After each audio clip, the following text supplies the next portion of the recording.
Thanks for the introduction. It's great to be back here. Waterloo was my home for many years. I did my undergrad and PhD here. So it's great to be back and see the new center. So I want to thank the IQC for organizing this and inviting me, and congratulate the director on 6 fine years, right? No. Oh, sorry. I was just counting the 6 that I was here. 15 years? Yeah, it's been incredible. It kind of started when I just arrived here as an undergrad. So it's been fun to watch the field grow and maybe bring it all the way back full circle. So I put some academic affiliations on here for just so that my colleagues know I'm still a serious, well, not serious, but I'm still a scientist. I'm now at the Center for Quantum Software and Information. That's in Sydney, Australia. And it's a new center that just started. And we're on Twitter, so check us out. And in addition to doing science at the Center for Quantum Software and Information, I also have a hobby. I like to play a little bit of tennis. No. I write children's books. So there's the book. It's actually had quite a long journey, which I'll tell you about. So I wrote it about 5 years ago and self-published it at the time, and now it has a publisher and it's in this nice board book format. So I'll tell you the story of sort of how it all came together. So measure twice, cut once, right? That's sort of the old proverb. And it certainly makes sense if you're in a lab and you only have a certain amount of money and you have to build a thing. But the academics that I meet, I think, take this advice a bit too far. There's too much measuring, too much overthinking, and not enough action, not enough cutting. So I like to cut. I cut all the time. You don't want to see the fence that I tried to fix in my yard. But in many aspects of life, it works. And so I think in the end, ultimately, that's the story of quantum physics for babies. It wasn't something that I saw a market for or saw a need for. I just kind of did it. And I started going, and it didn't work the first time, and that got thrown out, never to be seen again, and I started again. But for better or worse, it became kind of popular. It's been translated to several languages. There's a Chinese version and a Korean version, and this one will be translated into several more. There's a picture of me signing books on the street in Beijing. So with this sort of popularity that I didn't expect, I also didn't expect journalists to take me to task over it. So they seem to be very nice to politicians, but to a children's book author, it's like, why did you do this, right? And really, come on, is quantum physics, is that really important for kids? And so I had to have an answer. And so I started to rationalize. And I think the answer, well, to the question of is it important for children, I think the answer is yes. And I'll tell you sort of various levels of rationalization that I've went through. But I'll start in the place I start most things, with a joke. So I think for my colleagues in the audience, they probably won't be surprised when I say humor plays a very important part in my life. So I joke with my family, I joke with my friends, I joke with other scientists, although Einstein, he didn't look very impressed. He never really did like quantum physics. But the reason I think humor is important, because I think it's deeply connected to happiness, right? So happiness I see is the difference in what you're expecting out of life and what you actually get. And humor has this effect that it often defies your expectations. You laugh at the unexpected. And so that's why I see them as deeply connected. So I knew that when I first wrote the title down that, I had something, right? There was something to this. The juxtaposition of quantum physics and for babies is something that people tend to get a laugh out of. Although it's not really humor for the advertised audience. But parents seem to enjoy that. And so I knew that at least it would sell a few copies as gag gifts for nerdy friends. But what I didn't expect was this nerdy friend to get a copy. So that's a screenshot of my Facebook. So you see I gave him a little like. Thanks, Zuck. Right, so having that sort of publicity is pretty good for business. Although, again, you can see my book of the year is Quantum Physics for Babies. Haha, just kidding. So, yeah, maybe he didn't do me any favors with that. I'll have to talk to him about it. I asked him to share the updated version, but he hasn't replied. So, I've joked with some of my friends who are in different professions about maybe writing, I don't know, contract law for babies or geopolitical policy for babies. Though I think for the latter, there's really only one person in the world that needs to read that book, and he's too busy on Twitter tweeting insults at people. But quantum physics, I think most agree that that's worth more than just a joke, and hopefully I knew something about it. So, in the end, I put some effort into the book, and the goal was kind of clear. Have a look at a baby book. It's 20 pages, nice, clean illustrations, short words, and I tried to make it sort of a coherent description of quantum physics. And there's lots of room for improvement, but I think that this space is growing quite rapidly, and we're seeing more and more examples of this kind of thing at a younger and younger age. But the parents really seem to like it. So I hear all the time, we opened the book at a baby shower and we all laughed. It was really good fun. But then we started to read it and it looks like there's real physics inside. But were the children learning? And this is a tricky concept, right? So the only sort of unanimous advice that you hear for new parents is to read. And it doesn't really matter what you read, so long as you just read. So read. But let's play a little game. Suppose you have a child and you have a nice rotation going on, and quantum physics for babies, well, it doesn't fit into the rotation, so it's got to replace a book. What should it replace? No, not all. So I'm not going to touch fiction. I'm not going to make anyone mad and say that it should replace any of the classics. So let's talk about nonfiction. So for this age range, say 0 to 3, nonfiction is limited to reference material. And it's sort of what you would expect. Shapes, numbers, letters, maybe first words. Right? You see something that looks like this on the bookshelf. And what I find a bit peculiar about this is how many animals there are. And I suppose that it makes sense from a historical and cultural perspective, at least in North America. But maybe we don't need to teach kids exactly what a cow sounds like anymore.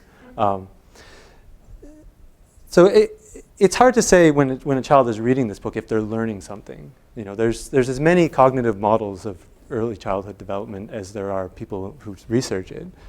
But one thing's for certain. I think you go to any 3-year-old in the entire world and they'll tell you what sound a cow makes, even if they haven't seen one. Let me give you another example. So actually, this is in that book right there.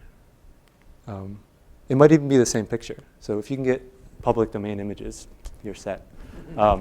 So does anybody know what these two birds are? They're birds, by the way. And does anyone know what they are? Yeah, penguin and puffin. Have you ever seen a penguin or a puffin? Yeah, you seen them both? Good. I guess we're in Australia. Of course, they have no clue what a puffin is. And these aren't even part of the same species. But my children can tell you the difference between a penguin and a puffin. In fact, I don't know why it is, but there are as many books, I think, about puffins as there are puffins. And And there's no books about transistors when I see a billion there and I see a billion there, right? What's in your pocket right now, by the standards of only 10 years ago, is a supercomputer, right? So children growing up today, especially ones in more and more kids are being born into urban centers of more than multiple millions of people. And they're going to be closer to a supercomputer than they are an animal of comparable size, probably for the rest of their life. And so why don't they need to know about what it is and what is it made out of and how it works? So would I say that my kids are ready to get into the lab and do some quantum physics? No, but it's interesting to see that they can say words like hippopotamus and giraffe and puffin and tractor, but they can also say everything in the world is made of atoms, and atoms are made of protons and neutrons and electrons exchange energy one quantum at a time, right? I would say that that's better understanding or equal understanding than being able to recognize animals and repeat the names of them. So I think there's something to it, though it's certainly a large gap between quantum physics for babies and then, say, an undergraduate degree. That was at UTS. We did a little event with the Child Care Center for the faculty at UTS. I just came back from a tour in the U.S. and there's lots of scenes like this. And what I find interesting is there's always one little girl who is just so amazing and knows so much and just kind of, she's usually the star of the show.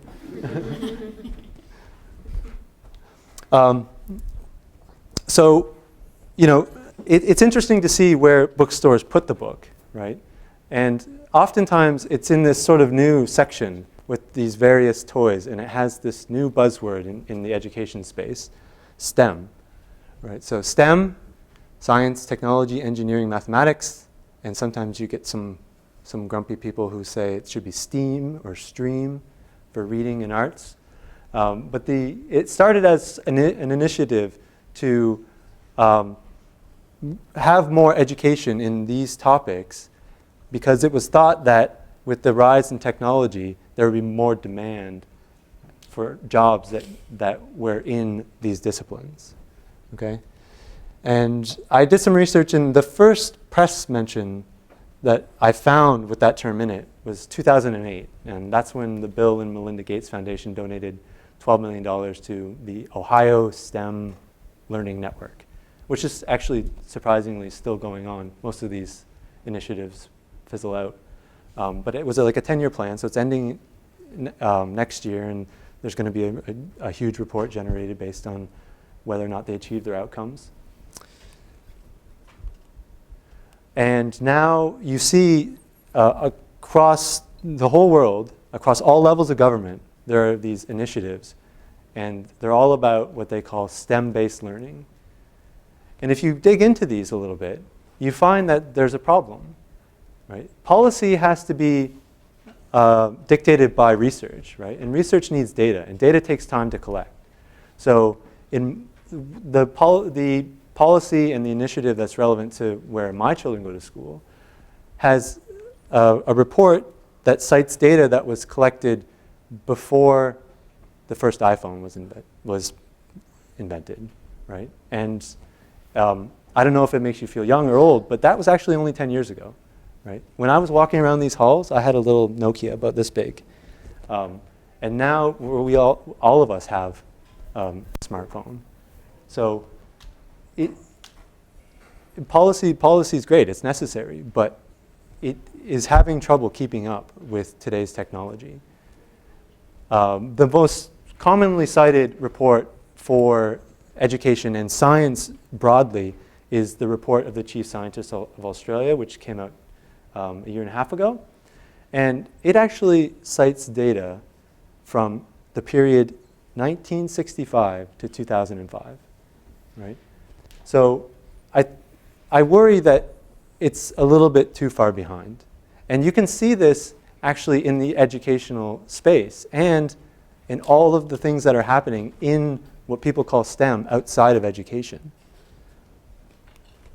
So actually, the president of the university of where I work, this is sort of a passion of his, and there's a huge initiative at that university. And his motivation, he always starts like this. Over the next 5 to 10 years, 40% of existing jobs won't exist. So he's the president of a university. We have 40,000 students at that university. And for him, that's 40,000 people where he feels he's the last line, the last level of responsibility before you send these people off into the world. Into what? Right? Into something that probably won't exist when they start. But he goes a bit further. So at UTS, we have an entire overhaul of the educational system. It's got a fancy name, Learning Futures.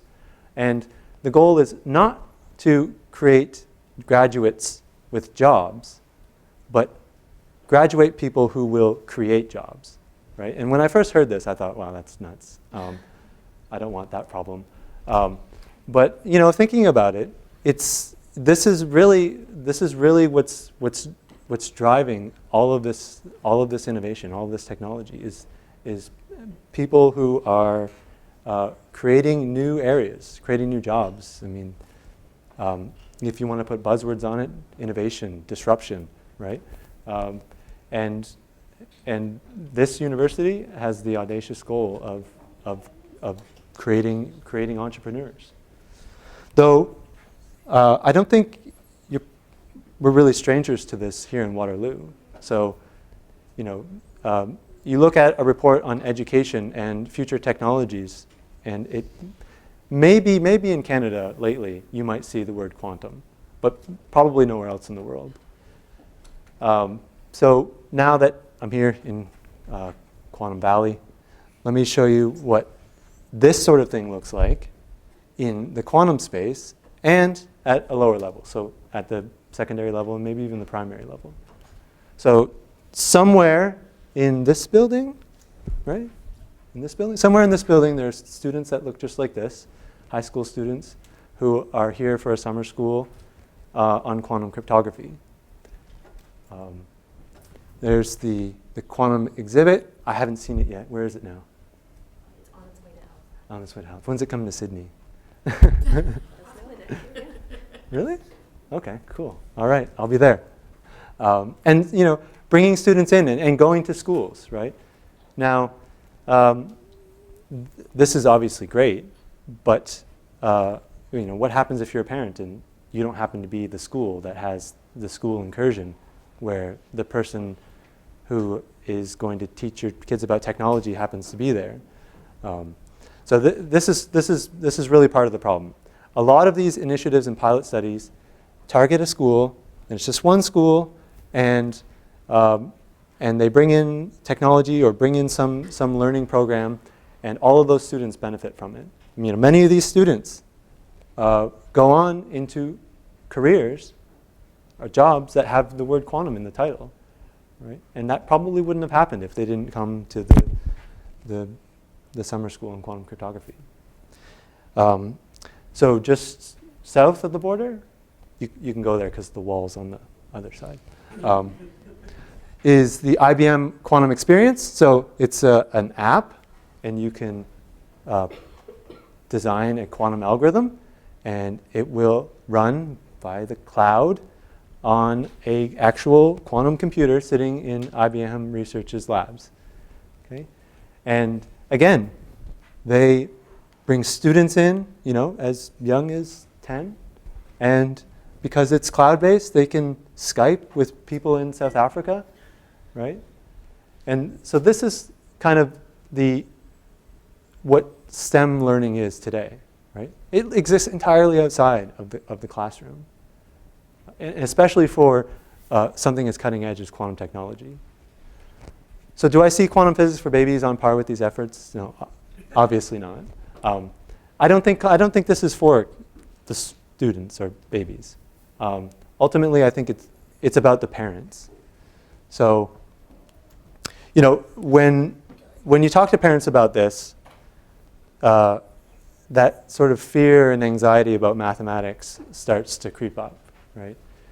And it's sort of daunting to think that it used to be thought that I send my kids to school, they get an education, and that will train them for a career, and they will have that career, and they will be set, right? Their employer will pay into their retirement fund, and they will have kids, and life will go on. But you know, the average 20-year-old today, they say will have something like 15 jobs before they're 30. And how, as a parent, how do you deal with that uncertainty?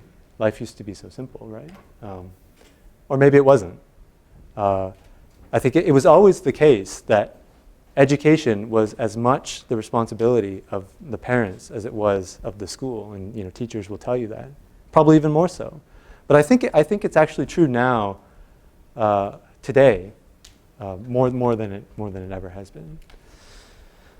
And so, one of the phrases I hear most in this discussion, like you know, journalists who are being a bit cheeky will say, you know, this is a bit too much. Why can't we just let kids be kids? That's actually a brisk winter day in Sydney. Not to rub it in. So I don't know. I mean, this phrase is used all over the place. You know, it's used at hockey games and other sporting events and in the classroom. But I think for most people, what the sort of gut feeling that they have is actually borne out by the research that play is obviously important for children. But the problem is that the average person thinks that education is actually the opposite of play. When you say, what is education as an activity? They're thinking about something that's diametrically opposed to play. And I think this is a huge problem. For me, my point of view is that life is education. If you watch a small child, they're little scientists, right? They put something in their hand, they throw it on the ground, right? You put it back in their hand, they throw it on the ground. They want to see if it happens again, right? And they're out there exploring the world. And at some point in our education system, we stifle that. And then we have this weird conversation where we say, at what age should we introduce math to kids? At what age should we introduce science to kids? And the only reason we use that word introduce is because we've taken it away at some point, right? So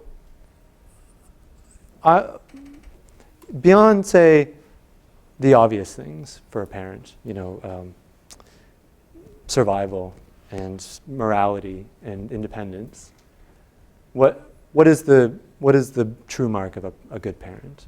Now, yeah, obviously it's an immense privilege to sort of entertain such a question, and asking that in maybe an audience with parents is a bit dangerous, but I'll risk an answer. I think that the goal of parenting should be to help your children find their passion. And by passion, I mean the thing that will drive their curiosity throughout life. So how am I going with my kids? I don't know. It's too early to tell. But I think the one thing that I can do that's definitely not going to hurt and can do the most to probably succeed is give them variety, right? If there's something that I avoid, then they will avoid it, right? Nobody's born being afraid of spiders, right? You're only afraid of spiders because your parents are afraid of spiders, okay? Smiles in the audience? Back there? No. Right, so, and this is the problem with especially science and mathematics. And you hear this all the time from people. You say, you know, I study science, and they say, ooh, I hated science, right? Or mathematics, which is really strange because, you know, you ask someone, hey, what do you love in the world? And they answer you and say, I hate that.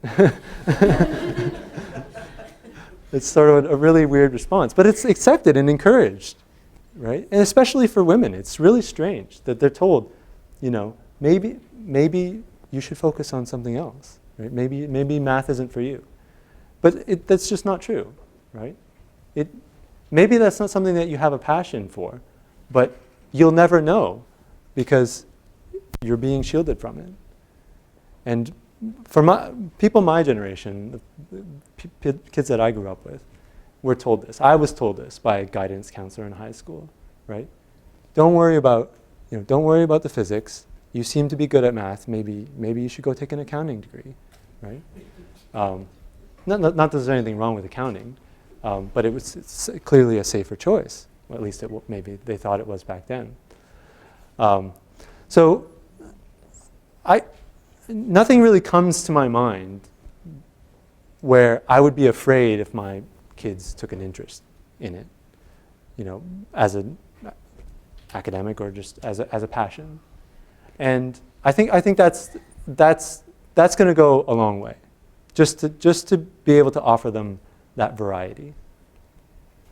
So ultimately, I think that's my goal for Quantum Physics for Babies and the follow-up books, right? Is to start this conversation, right? Try to remove some of that fear and uncertainty and doubt about topics like quantum physics or mathematics, and hopefully, when the time comes that the child says, "Hey, I saw that there's this summer school in Canada on quantum cryptography," the parents will say, "Yeah, no worries, mate." Or that's my best Australian accent. I haven't been there long. It'll be better next time. So this shouldn't be seen as an odd request, right? And the people that come obviously had a parent that encouraged it, or a teacher maybe that encouraged it, or maybe they had a school incursion from a place like IQC and heard about it. But most people haven't heard about it. It's pretty strange. So one curious little fact by a survey, I can't remember who did it, but it was 1 in 3 Americans would rather clean a public toilet than do a single math problem, right? And they do this scientific literacy quiz. You can take it the actual quiz online and compare your, they're all yes or no questions. So you click and it tells you whether you got the answer right. And they're really simple questions like, does the Earth go around the sun or the sun go around the Earth? And you click the obviously correct answer, and then it says how many people in the world or in various countries got it correct. So I was looking at the one that was done in America, and I think that one was like 60% got it correct. The other one was, did the universe start with a big explosion?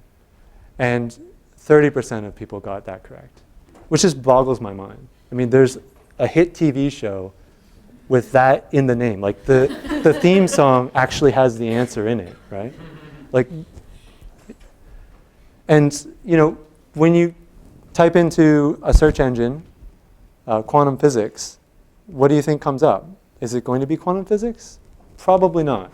It's actually probably going to be Deepak Chopra, right? So when Deepak Chopra comes up before Stephen Hawking, and when the obvious facts for global warming seem equally compelling as maybe some celebrity's theory of a flat Earth, then we have a big problem. And I think we have to start the conversation as early as possible. And, well, Quantum Physics for Babies was just the beginning. Thank you.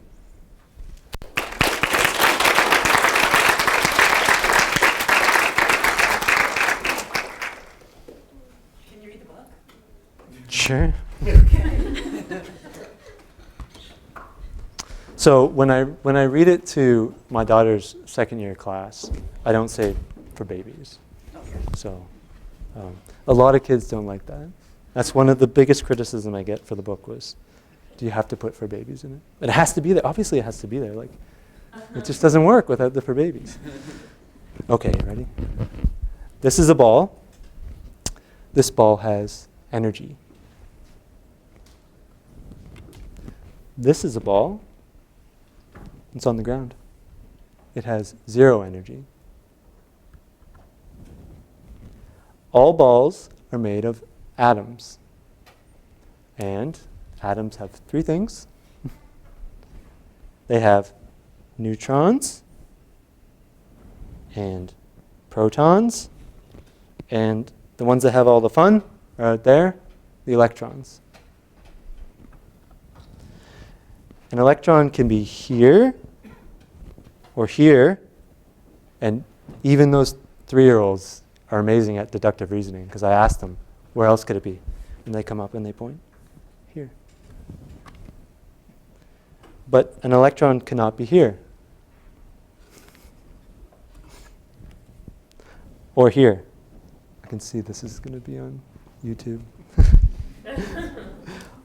All electrons have energy. The one up at the top has the most energy. The one down here, close to the protons and neutrons, has the least energy. But there are no electrons that just sit around. There are no electrons with 0 energy. And here, across the hall, we have a special name for that. We say that energy is quantized. Can everyone say that? Quantized. An electron here, it can take energy to jump up. And what's going to happen to it if I can turn the page? It must give energy to fall down. And that is a very special amount of energy. It is a quantum. Now you are a quantum physicist.